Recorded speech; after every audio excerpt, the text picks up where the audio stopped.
Connie, sa mga oras na ito, wala na nga yung dagsanang tao na nakita natin kaninang umaga na nag-abang na paalis itong si Pope Francis dito sa Apostolic Nunciate Shore. Karamihan ng mga pangunahing kalsada dito ay bukas na rin, maliban na lang yung mismong tapat ng Nunciate Shore, yung kahabaan ng Taft Avenue mula Quirino Avenue hanggang sa Vito Cruz.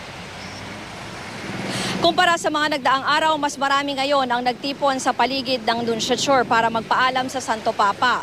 May ilang nag-overnight na dito o yung iba alas 4 pa lang ng umaga, pumwesto na. Alas 9 lumabas ang Santo Papa. Hiyawan ng mga tao at kanya-kanyang wagayway ng mga banderitas ng Pilipinas at Vatican. Kahit ang mga pulis na nitong mga huling araw ay striktong nagbantay sa lugar, nakisali na rin sa pagkaway sa Santo Papa. Bagamat medyo mabilis ang pagdaan ng Pope Mobile, natuwa na rin ang mga matyagang naghintay at nakapagpaalam daw sila kay Pope Francis.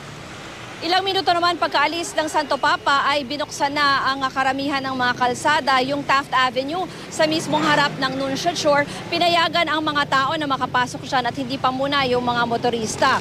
Kaya naman unahan sa pagpapapicture ang mga tao doon para daw may souvenir photo sila. Kaya nagkaroon na rin ng pila doon at maging yung bahay na katabi yan, yung pag-aari ng mga Yupanco ay nagbistula na rin na isang tourist spot. Connie, sa mga oras na ito, maging itong LRT Quirino Station ay binuksan na rin pagkaalis ng Santo Papa. Connie? Yes, Ruth, alam mo sa ngayon marami na nakakaalam kung saan itong Apostolic Nunciate Shore. Dati hinahanap-hanap at hindi talaga makita, no? So, ang nakita natin kanina doon sa video talagang para-paraan din yung ating mga kababayan, Ruth, no? Sa pag-view doon sa pagdaan naman ng Santo Papa. So, kamusta daw ang mga naging para-paraan na ginawa ng ating mga kababayan dyan kanina?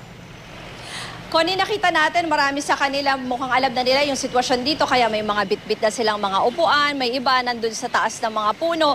Maging yung ilan sa mga media vehicles nga dito, pinatungan ng mga tao at doon na lang nakitayo para mas maganda yung vantage point nila sa pagdaan ng Santo Papa. Yung ilang buildings rin na malapit, may mga second floor dyan, kaya pumwesto ng maaga yung ilang mga tao para talagang mas maganda yung kanilang pamamaalam dito kay Pope Francis. Connie. Yes, Ruth, ikaw naman bilang isang mamamahayag din, marami ka nang na-cover syempre ng mga historic events, kasing laki din ito. Pero itong pagbisita ng Santo Papa sa atin, papaano sa tingin mo nag-iba ito, no? O naiiba dun sa iba pang mga coverages natin? Connie, kasi parang this is one big religious event. So medyo iba yung dating ng reporting natin. Di ba lagi nating napag-uusapan mga reporters kung paano natin pipigilan yung emosyon natin sa pagko-cover. May bilin sa atin yung ating mga boss na medyo i-temper natin yung emotion. Kaya lang minsan, mismo mga tayo, being Catholics, hindi talaga natin mapigil yan. And also, aside from that, tayo rin naman ay mahaba yung naging preparasyon natin, na malaman din natin kung ano talaga yung backgrounder about Pope Francis. And then, iba rin yung nakita natin, very touching din yung nakita natin na reaksyon ng mga tao kung paano naging yung publiko na express nila yung kanilang faith. Doon na lang sa Luneta kahapon, dahil nakapag-cover din naman tayo doon sa misa kahapon, nakita talaga natin yung dagsanong mga tao na kahit na malakas yung ulan or kahit na talagang siksikan, ay pursigido sila na makarating pa rin doon sa Quirino Grandstand para nga makita at makarinig ng misa ni Pope Francis. Connie. Yes, Ruth, I agree, no? Kasi sa lahat ng mga napapanood natin, napapakinggan din natin ng mga reports ng ating mga kasama rin, kahapon o simulat sa pulpa, nag-iiba yung tono, tumataas at sumisigaw din, talaga. Ikaw ba, nagkaroon ka rin ng bugso ng damdamin nung dumaan sa harapan mo itong ating Santo Papa?